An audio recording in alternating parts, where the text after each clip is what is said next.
जैसा कि मैंने पहले वाले वीडियो में डिस्कस किया था कि मैं stochastic, Bollinger bands, MACD, RSI इन सब इंडिकेटर्स का यूज़ नहीं करता। मैं सिर्फ pivot points and CPR, central pivot range का यूज़ करता हूँ। उसके साथ मेरा फोकस रहता है significant demand and supply zone के ऊपर। और उसके साथ आप कह सकते हैं कि मैं PDH, previous day high, previous day लो, ये सब चार्ट के ऊपर मार्क करता हूँ। उसके बाद मैं ट्रेड करता हूँ। तो कैसे मैं पिवट पॉइंट्स एंड CPR का यूज़ करके ट्रेड करता हूँ, इस वीडियो में हम वो देखने वाले हैं। उसके साथ हम सीखने वाले हैं कि वेरियस टाइप्स ऑफ CPR। जब CPR वाइड हो तब आपको क्या करना है, जब नैरो CPR हो तब आपको क्या करना है, वर्जिन CPR क्या है, सब कुछ डिटेल्स में इस वीडियो में हम डिस्कस करने वाले हैं।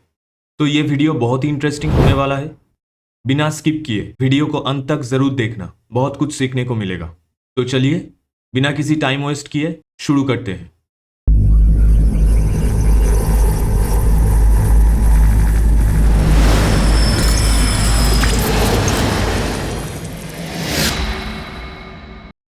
तो हम आ चुके हैं जीरोधा के प्लेटफॉर्म के ऊपर और यहाँ पे बैंक निफ्टी का 3 मिनट्स का चार्ट यहाँ पे ओपन है। पहले तो आपको यहाँ पे स्टडीज़ में आना है और उसके बाद आपको पिवट पॉइंट्स सर्च करना है। और जैसा कि आप देख पा रहे हैं यहाँ पे central pivot range and pivot points. पहले तो हमें pivot points and CPR chart के ऊपर प्लॉट कर लेना है। ये है आपका CPR, सेंट्रल पिवट रेंज, और ये जो बीच में जो लाइन आपको दिख रहा है ये है सेंट्रल पिवट। बहुत सारे लोग सिर्फ सेंट्रल पिवट का यूज़ करते हैं, लेकिन मैं आपको रिकमेंड करता हूँ कि आप सेंट्रल पिवट रेंज का यूज़ करिए। और जैसा कि यहाँ पे ऊपर पे आप देखिए, यहाँ पे ये हो गया आपका रेजिस्टेंस 1, ये रेजिस्टेंस 2 और ये है रेजिस्टेंस 3। और यहाँ पे नीचे देखिए सपोर्ट 1, सपोर्ट 2 एंड हो गया support 3। Pivot points and CPR एक लीडिंग इंडिकेटर है। लीडिंग इंडिकेटर का मतलब यह है कि आपको पहले से ही पता चल जाएगा कि आपका सपोर्ट और रेजिस्टेंस कहाँ पे है, आपको कहाँ पे बाइंग करना है और कहाँ पे सेलिंग करना है। देखिए अगर मैं यहाँ पे मूविंग एवरेज सिलेक्ट करता हूँ, यहाँ पे 3 मिनट्स का कैंडल यहाँ पे ओपन है। जैसे ही मैं यहाँ पे टाइम फ्रेम को चेंज कर दूंगा, यहाँ पे मैं 15 मिनट्स कर देता हूँ, तो देखिए मूविंग एवरेज यहाँ पे चेंज हो गया, लेकिन CPR एंड पिवट पॉइंट्स वही के वही है। मैं यहाँ पे ड्रॉ करता हूँ लाइंस। यहाँ पे देखिए, यहाँ पे था, यहाँ पे था, ठीक है, और ये यहाँ पे था।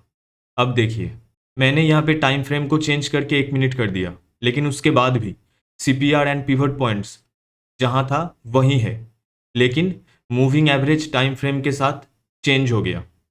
इसका मतलब अगर आप 10 मिनट्स में देखोगे तो moving average, MACD, Bollinger bands आपको कुछ और दिखाएगा। अगर आप 1 मिनट या 2 मिनट का कैंडल यूज़ करते हो तो वहाँ पे आपको moving average, Bollinger bands, MACD कुछ और दिखाएगा। लेकिन सिर्फ पिवट पॉइंट्स एंड CPR ही है जो हमेशा कंसिस्टेंट रहता है, कभी चेंज नहीं होता टाइम फ्रेम के साथ। इसलिए मैं इसे लीडिंग इंडिकेटर कहता हूँ। बाकी जो सारे इंडिकेटर्स हैं वो लैगिंग इंडिकेटर्स हैं। पहले तो यहाँ पे एक काम करते हैं कि ये जो सारे ड्राइंग्स हैं ये सब कुछ क्लियर कर देते हैं और यहाँ पे हम मूविंग एवरेज को भी डिलीट कर देते हैं। पहले मैं आपको रूल्स समझा देता हूँ। अगर कैंडल CPR के नीचे यहाँ पे क्लोजिंग देता है और उसके बाद अगर यहाँ पे CPR पे रेजिस्टेंस लेके प्राइस नीचे आ रहा है तो आपको यहाँ पे सेलिंग का ट्रेड फाइंड करना है। और जैसा कि मैं यहाँ पे देख पा रहा हूँ कि प्राइस यहाँ से नीचे आ रहा है, लेकिन मैंने कहा था कि मैं चार्ट पे PDH, PDL भी मार्क करता हूँ। तो मैं यहाँ पे देख पा रहा हूँ कि यहाँ पे एक इम्पॉर्टेंट सपोर्ट था। प्राइस यहाँ से CPR पे सपोर्ट लेके ऊपर गया था, उसके बाद फिर से यहाँ पे सपोर्ट लेके ऊपर गया था। तो पहले तो मैं यहाँ पे एक सपोर्ट ड्रॉ करता हूँ। तो यहाँ पे मैंने एक सपोर्ट ड्रॉ किया और उसके बाद प्राइस जब यहाँ से इस सपोर्ट को ब्रेक करके नीचे आया तो यहाँ पर हम शॉर्ट करेंगे। तो हम यहाँ पे सेल करते ऑलमोस्ट 55,280 के आसपास। और हमारा यहाँ पे स्टॉप लॉस कहाँ रहता, हमारा स्टॉप लॉस रहता सेंट्रल पिवट पॉइंट्स के ऊपर। आप यहाँ पे 55,500 का राउंड नंबर ले लीजिए। तो उसके अकॉर्डिंग हमारा यहाँ पे स्टॉप लॉस होता 220 पॉइंट्स का। तो प्राइस यहाँ से नीचे आता है, तो आप देख पा रहे हैं कि प्राइस यहाँ से 850 तक आया था। तो अगर आप 54,880 भी अगर आप अचीव करते थे तो यहाँ पे ऑलमोस्ट आपने यहाँ पे शॉर्ट किया था 55,280 पे, और यहाँ पे आपने 54,880 पे एग्जिट किया। ऑलमोस्ट 400 पॉइंट्स आपने कैप्चर किया इस ट्रेड में, और आपका स्टॉप लॉस था यहाँ पे 220 पॉइंट्स का। तो यहाँ पे आपने ऑलमोस्ट 1:2 का टारगेट अचीव किया। यहाँ पे एक और एग्जाम्पल देखिए, प्राइस फिर से यहाँ से CPR के नीचे है, और यहाँ पे प्राइस बार बार रिजेक्शन लेके नीचे आ रहा है, रिजेक्शन लेके नीचे आ रहा है, फिर से यहाँ पे रिजेक्शन लेके नीचे आ रहा है। और जैसा कि मैं देख पा रहा हूँ कि ये प्रीवियस डे लो है, तो मैं यहाँ पे पहले इस जोन को मार्क करता हूँ। ये हो गया, मैंने मार्क किया। और उसके बाद प्राइस जब यहाँ से ब्रेक डाउन करके नीचे आता है तो यहाँ पर हम सेलिंग का ट्रेड प्लान करेंगे, और उसके अकॉर्डिंग हमारा जो यहाँ पे स्टॉप लॉस रहता 55,050 के आसपास, और हमने यहाँ पे सेलिंग किया था 54,850 के आसपास। तो ऑलमोस्ट हमारा 200 पॉइंट्स का स्टॉप लॉस रहता। और उसके अकॉर्डिंग देखिए प्राइस यहाँ पे S1 सपोर्ट और उसके बाद S2 सपोर्ट, तो ऑलमोस्ट 54,500 तक आता है प्राइस। तो इस ट्रेड में आपको 350 पॉइंट्स का प्रॉफिट हो जाता। तो आपका यहाँ पे स्टॉप लॉस रहता 200 पॉइंट्स का, और आपको यहाँ पे 350 पॉइंट्स का टारगेट मिल जाता। तो ये भी ऑलमोस्ट 1:2 का आपका टारगेट अचीव हो जाता। यहाँ पे एक और एग्जाम्पल देखिए, प्राइस यहाँ पे CPR पे रेजिस्टेंस लेके यहाँ पे नीचे आ रहा है, और जैसा कि मैं यहाँ पे देख पा रहा हूँ कि यहाँ पे एक इम्पॉर्टेंट सपोर्ट था जहाँ से प्राइस सपोर्ट लेके ऊपर गया था। तो पहले इसे मार्क करते हैं। तो यहाँ पे मार्क किया, उसके बाद जब ये वाला कैंडल यहाँ पे ब्रेक करके नीचे आया तो इस कैंडल पे हम यहाँ पे सेलिंग करेंगे। तो हम यहाँ पे सेल करते ऑलमोस्ट 54,750 के आसपास, और हमारा जो स्टॉप लॉस रहता वो था 55,000। ऑलमोस्ट 250 पॉइंट्स का हमारा यहाँ पे स्टॉप लॉस रहता। और उसके अकॉर्डिंग हमें प्राइस यहाँ से धीरे धीरे नीचे आता है, नीचे आता है, नीचे आता है, और यहाँ पे देखिए और नीचे आता है। तो अगर आप यहाँ पे 54,250 पे अगर एग्जिट करते तो हमने यहाँ पे सेलिंग किया था 54,750 पे, और हमने यहाँ पे एग्जिट किया 54,250 पे। तो हमें यहाँ पे 500 पॉइंट्स का टारगेट मिल चुका था। तो हमारा स्टॉप लॉस था 250 पॉइंट्स का, और उसके बदले में हमें यहाँ पे 500 पॉइंट्स का टारगेट अचीव हो गया। 1:2 का टारगेट हमें मिल चुका था। यहाँ पे एक और प्यारा सा एग्जाम्पल देखिए, प्राइस यहाँ से CPR पे रेजिस्टेंस लेके नीचे आ रहा है, और जैसा कि मैं देख पा रहा हूँ कि यहाँ पे एक इम्पॉर्टेंट सपोर्ट था, और जब ये सपोर्ट का ब्रेकडाउन होता है तो पहले तो इस जोन को हम मार्क करते हैं, और जब इस सपोर्ट का यहाँ पे ब्रेकडाउन होता है उसके बाद हम यहाँ पे सेल करेंगे। तो हम यहाँ पे सेल करते ऑलमोस्ट 55,050 के आसपास, और हमारा यहाँ पे स्टॉप लॉस रहता 55,250 का। तो ऑलमोस्ट हमारा यहाँ पे 200 पॉइंट्स का स्टॉप लॉस रहता। और उसके अकॉर्डिंग आप देखिए प्राइस यहाँ से नीचे आता है, नीचे आता है, नीचे आता है। ये हो गया आपका S1, उसके बाद S2 और उसके बाद S3। तो आप यहाँ पे S3 सपोर्ट पे आप अपना टारगेट प्लान कर सकते थे। तो यहाँ पे देख रहे हैं आप यहाँ पे सेल करते 55,050 के आसपास, और प्राइस यहाँ पे देखिए 55,350 तक आ चुका है। तो इसका मतलब आपको यहाँ पे 700 पॉइंट्स का टारगेट यहाँ पे मिल गया था, और आपका यहाँ पे स्टॉप लॉस था 200 पॉइंट्स का, और उसके अकॉर्डिंग आपको 700 पॉइंट्स का टारगेट मिल जाता। तो मोर देन 1:2 आपका टारगेट यहाँ पे अचीव हो जाता। तो अब बात करते हैं कि आपको बाइंग कब करना है। जब यहाँ पे प्राइस CPR के ऊपर हो, और जब इंपॉर्टेंट जो रेजिस्टेंस था उसके ऊपर यहाँ पे प्राइस का क्लोजिंग होता है, तब आपको वहाँ पे बाइंग का ट्रेड प्लान करना है। और यहाँ पे जैसे मैं देख पा रहा हूँ कि अगले दिन प्राइस यहाँ से गैप अप ओपन होता है, और जो पिछले दिन का यहाँ पे क्लोजिंग था उसके ऊपर यहाँ पे प्राइस एक सपोर्ट की तरह एक्ट करता है यहाँ पे। तो आपको यहाँ पे जैसा कि मैंने कहा कि CPR के ऊपर प्राइस है, और यहाँ पे जो इंपॉर्टेंट रेजिस्टेंस था उसके ऊपर भी प्राइस है। तो इसका मतलब आपको यहाँ पे बाइंग का ट्रेड फाइंड करना था।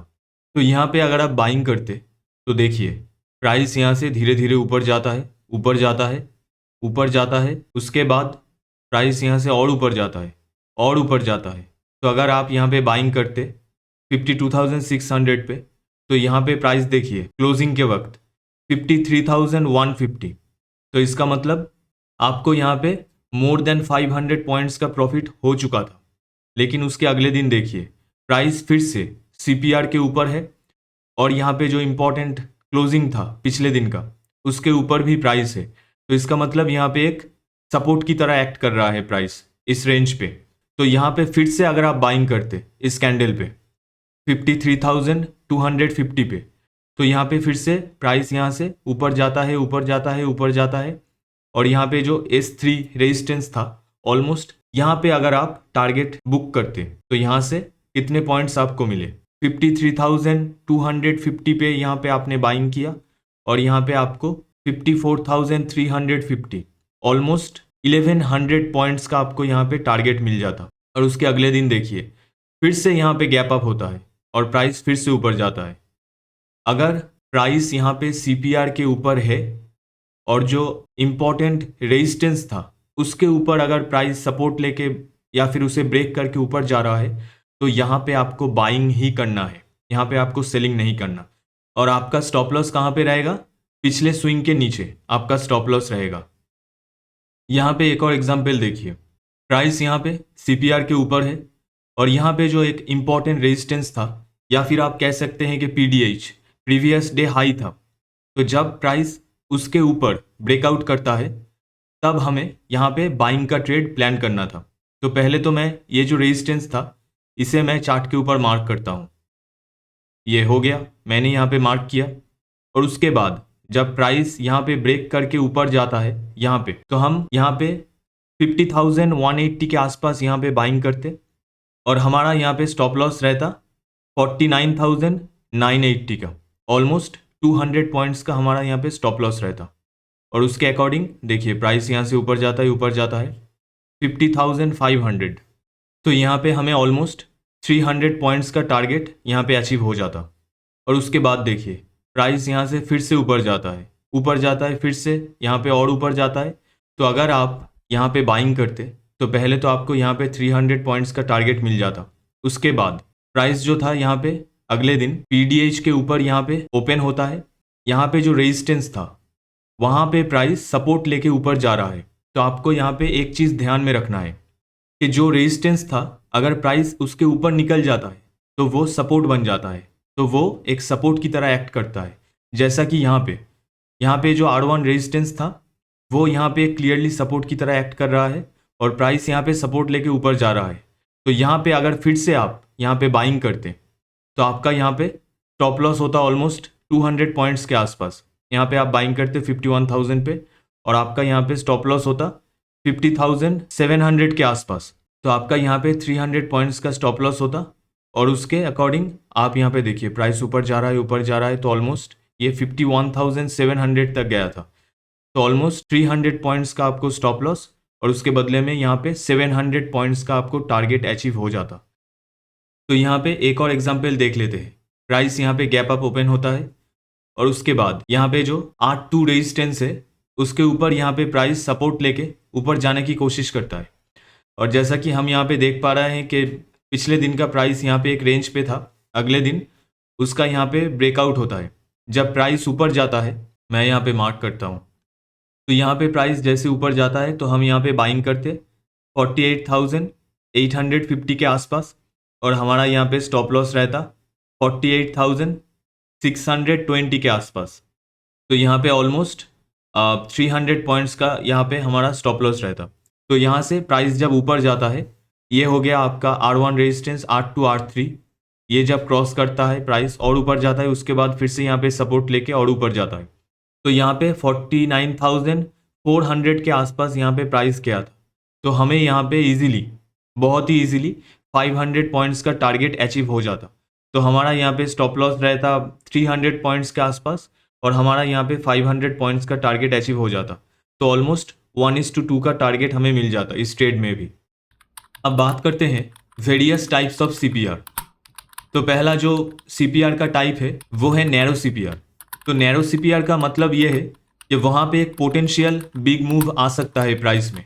तो अगर जिस दिन नैरो सीपीआर आपको दिखे तो वहाँ पे बहुत ज़्यादा हाई चांसेस होता है कि वहाँ पे एक ट्रेंडिंग डे हो। इसका मतलब प्राइस या तो ऊपर जा सकता है या फिर नीचे जा सकता है, लेकिन वो यूजुअली एक ट्रेंडिंग डे ही रहता है। और उसके बाद आता है वाइड सीपीआर। तो इसका मतलब है उस दिन मार्केट ऑलमोस्ट एक रेंज में ही रहने वाला है। तो अक्सर क्या होता है कि जब पिछले दिन एक बिग मूव आता है या फिर मार्केट 2-3 दिनों से अगर ट्रेंडिंग रहता है तो उसके बाद मार्केट अगले 1-2 दिन साइडवेज हो जाता है, तो वहाँ पे सीपीआर वाइड हो जाता है। तो वाइड सीपीआर का इंडिकेशंस ये है कि मार्केट वहाँ पे रेंज बाउंड हो सकता है। तब आपको वहाँ पे ऑप्शन सेलिंग की तरफ देखना है। अगर आप ऑप्शन सेलिंग करते हैं तो आपका प्रॉफिट होने के चांसेस बहुत ज़्यादा इंक्रीज हो जाएगा। तो यहाँ पे एक क्लियर एग्जाम्पल देखिए। यहाँ पे आप सीपीआर देख पा रहे हैं, ये बहुत ज़्यादा नैरो है, यहाँ पे दिखाई नहीं दे रहा है ऑलमोस्ट। और यहाँ पे क्या होता है, ये एक ट्रेंडिंग डे होता है। मार्केट यहाँ से ऊपर जाता है, ऊपर जाता है, ऊपर जाता है, ऊपर जाता है, या और ऊपर जाता है। तो इसका मतलब अगर सीपीआर नैरो हो तो ये एक ट्रेंडिंग डे का इंडिकेशंस हो सकता है। यहाँ पे एक और क्लासिक एग्जाम्पल देखिए। यहाँ पे सीपीआर बिल्कुल नैरो है और यहाँ पे प्राइस का मूवमेंट देखिए। यहाँ से प्राइस ऊपर जा रहा है, ऊपर जा रहा है, ऊपर जा रहा है, ऊपर जा रहा है, ऑलमोस्ट यहाँ तक। अगर आप यहाँ से कैलकुलेट करोगे 48,900 से ऑलमोस्ट यहाँ पे प्राइस 49,600 तक गया था यहाँ पे। इसका मतलब 700 points in bank Nifty almost यहाँ से वन गो में मार्केट ऊपर गया था। ये है नैरो सीपीआर। अगर नैरो सीपीआर रहता है तो मार्केट ट्रेंडिंग होने के चांसेस बहुत ज़्यादा हाई होता है। यहाँ पे नैरो सीपीआर और यहाँ पे वाइड सीपीआर। अगर सीपीआर वाइड होता है तो मार्केट यूजुअली एक रेंज के अंदर ही फंसा रहता है। तो यहाँ पे देखिए, मार्केट यहाँ पे पहले नीचे आया, उसके बाद थोड़ा सा यहाँ पे ऊपर गया, उसके बाद यहाँ पे फिर से नीचे आया और एक रेंज में ही दिन भर यहाँ पे रहा और उसके बाद क्लोजिंग हो गया प्राइस का। यहाँ पे फिर से देखिए, यहाँ पे सीपीआर नैरो है और यहाँ पे क्या होता है, प्राइस यहाँ पे नीचे आता है, नीचे आता है, नीचे आता है, नीचे आता है यहाँ से ऑलमोस्ट। अगर आप यहाँ से पकड़े तो 49,900 से लेके 49,200 तक ऑलमोस्ट फिर से यहाँ पे 700 पॉइंट्स का फॉल यहाँ पे होता है। यहाँ पे नैरो सीपीआर और यहाँ पे मार्केट ट्रेंडिंग होता है, तो ऑलमोस्ट 700 पॉइंट्स का फॉल यहाँ पे बैंक निफ्टी में होता है। यहाँ पे एक और एग्जाम्पल देखिए। यहाँ पे फिर से नैरो सीपीआर और यहाँ से फिर से प्राइस नीचे आता है, नीचे आता है ऑलमोस्ट। यहाँ पे ये एक ट्रेंडिंग डे है क्लियरली। प्राइस यहाँ से नीचे आता है, कंटिन्यूअसली नीचे आता है, नीचे आता है। तो प्राइस में आप देख पा रहे हैं ऑलमोस्ट 50,200 से लेके यहाँ पे प्राइस 49,400 तक ऑलमोस्ट यहाँ पे बैंक निफ्टी में 800 पॉइंट्स का फॉल आता है। तो ये क्लियरली एक ट्रेंडिंग डे है। और यहाँ पे आप देख पा रहे हैं कि ये सीपीआर यहाँ पे वाइड सीपीआर है। और वाइड सीपीआर का मतलब क्या है कि प्राइस एक रेंज में रहने के चांसेस बहुत ज़्यादा है। और जैसा कि आप देख पा रहे हैं कि यहाँ पे प्राइस ओपन होता है, उसके बाद ऊपर जाता है, नीचे आता है, ऊपर जाता है, नीचे आता है और ऑलमोस्ट यहाँ पे एक रेंज में ही फंसा रहता है और उसके बाद क्लोजिंग हो जाता है। तो यहाँ पे एक और एग्जाम्पल देखिए। यहाँ पे नैरो सीपीआर है और यहाँ पे फिर से एक ट्रेंडिंग डे। तो यहाँ पे अगर आप देखें तो यहाँ से ऑलमोस्ट 53,500 से लेके यहाँ पे प्राइस 52,700 तक ऑलमोस्ट 800 पॉइंट्स का यहाँ पे फॉल बैंक निफ्टी में उस दिन हुआ था। और उससे पहले क्या हुआ था, यहाँ पे एक वाइड सीपीआर है। तो वाइड सीपीआर का मतलब क्या होता है कि प्राइस एक रेंज में रहेगा। तो मार्केट यहाँ पे एक रेंज में रहता है और क्लोजिंग भी उसके अंदर ही हो जाता है। तो क्लियरली मैंने आपको बहुत सारे यहाँ पे एग्जांपल्स दिखाए कि जहाँ पे नैरो सीपीआर होता है और मार्केट एक ट्रेंडिंग डे होता है वहाँ पे क्लियरली। और जब एक वाइड सीपीआर होता है तब ऑलमोस्ट एक रेंज बाउंड मार्केट आपको मिलता है। तो इसलिए अगर आप कभी भी एक नैरो सीपीआर देखते हैं तो वहाँ पे आप ऑप्शन बाइंग कर सकते हैं। और जब मार्केट यहाँ पे एक वाइड सीपीआर फॉर्म करता है तो वहाँ पे आप ऑप्शन सेलिंग कर सकते हैं। तो अब बात करते हैं वर्जिन सीपीआर के बारे में। वर्जिन सीपीआर क्या है? अगर किसी दिन प्राइस सीपीआर को टच नहीं करता, उसके नीचे ही रहता है या फिर उसके ऊपर ही रहता है, तो उस सीपीआर को हम वर्जिन सीपीआर कहेंगे। और यूजुअली जब प्राइस वर्जिन सीपीआर के पास आता है तो वो एक स्ट्रॉन्ग रेजिस्टेंस और एक स्ट्रॉन्ग सपोर्ट की तरह एक्ट करता है। तो वर्जिन सीपीआर क्या है और कैसे वर्क करता है, तो इसे हम चार्ट के ऊपर समझते हैं। तो यहाँ पे देखिए, ये एक क्लियर एग्जाम्पल है। जैसा कि मैंने कहा था कि जब प्राइस सीपीआर को टच नहीं करेगा और उसके नीचे ही क्लोजिंग दे देता है या फिर उसके ऊपर क्लोजिंग दे देता है, लेकिन सीपीआर को एक भी बार टच नहीं करेगा, तो उसे हम वर्जिन सीपीआर कहेंगे। तो ये एक वर्जिन सीपीआर है। अगर आपको कभी भी चार्ट पे एक वर्जिन सीपीआर दिखाई दे, तो पहले तो एक काम करना है, यहाँ पे आपको ये मार्क करना है। तो यहाँ पे जो रूल्स है कि अगर कहीं पे वर्जिन सीपीआर रहता है, तब प्राइस जब वहाँ पे आता है तो एक स्ट्रॉन्ग रेजिस्टेंस की तरह या फिर एक स्ट्रॉन्ग सपोर्ट की तरह एक्ट करता है। और जैसा कि यहाँ पे आप देख पा रहे हैं कि प्राइस जब यहाँ पे आया था, यहाँ पे सीपीआर पे रेजिस्टेंस लेके फिर से यहाँ पे नीचे आ गया प्राइस, क्योंकि यहाँ पे एक प्रीवियस डे पे एक वर्जिन सीपीआर था, इसलिए यहाँ पे प्राइस ने रेजिस्टेंस लेके यहाँ से नीचे आया। यहाँ पे देखिए, यहाँ पे भी एक क्लियरली वर्जिन सीपीआर है, क्योंकि प्राइस यहाँ पे कभी सीपीआर पे आया ही नहीं और यहाँ पे ऊपर ही क्लोजिंग दे देता है। तो यहाँ पे भी हम इस सीपीआर को पहले मार्क करेंगे। तो यहाँ पे हमने सीपीआर को मार्क किया और उसके बाद देखिए, प्राइस जब यहाँ पे आया तो पहले ऑलमोस्ट यहाँ पे आके ये एक सपोर्ट की तरह एक्ट करता है और फिर से ऊपर चला जाता है, फिर से यहाँ पे नीचे आता है, लेकिन फिर से ये जो वर्जिन सीपीआर था, यहाँ पे फिर से प्राइस सपोर्ट लेके फिर से यहाँ पे ऊपर चला जाता है। इसका मतलब ये वर्जिन सीपीआर एक स्ट्रॉन्ग सपोर्ट की तरह एक्ट कर रहा है। यहाँ पे एक और एग्जाम्पल देखिए, यहाँ पे एक और वर्जिन सीपीआर, प्राइस इसके नीचे था और इसके नीचे ही क्लोजिंग हो जाता है। तो पहले तो हम यहाँ पे चार्ट पे इस सीपीआर को मार्क करते हैं। तो यहाँ पे हमने मार्क किया और उसके बाद देखिए, प्राइस जैसे ही यहाँ पे सीपीआर पे आया तो यहाँ पे एक स्ट्रॉन्ग रेजिस्टेंस फेस करता है, फिर से यहाँ पे प्राइस आता है, उसके बाद यहाँ पे फिर से एक रेजिस्टेंस फेस करता है और आखिर में यहाँ पे मार्केट नीचे आ जाता है, यहाँ से नीचे आ जाता है। तो इसका मतलब ये जो एक वर्जिन सीपीआर था, ये यहाँ पे एक स्ट्रॉन्ग रेजिस्टेंस की तरह एक्ट करता है और प्राइस यहाँ पे बार बार रेजिस्टेंस फेस करता है और आखिरकार यहाँ से नीचे आ जाता है। तो इस वीडियो में हमने डिस्कस किया कि पिवट पॉइंट्स एंड सीपीआर को कैसे आपको यूज़ करना है, वेरियस टाइप्स ऑफ सीपीआर, जैसे कि नैरो सीपीआर हो गया, वाइड सीपीआर हो गया, वर्जिन सीपीआर हो गया। तो अगर चार्ट पे आपको कभी भी नैरो सीपीआर दिखे या फिर वाइड सीपीआर दिखे या फिर वर्जिन सीपीआर दिखे, तो उसके अकॉर्डिंग आप कैसे ट्रेड कर सकते हैं, हमने इस वीडियो में सब कुछ डिटेल्स में डिस्कस किया। तो आशा करता हूँ कि ये वीडियो आपके लिए बहुत हेल्पफुल रहा है। इस वीडियो से आपको बहुत कुछ सीखने को मिला है। इस वीडियो में बस इतना ही। वीडियो को लाइक कीजिए और चैनल को सब्सक्राइब कीजिए। मिलते हैं अगले वीडियो में। मेरा नाम है अभिजीत। तब तक के लिए टेक केयर। जय हिंद।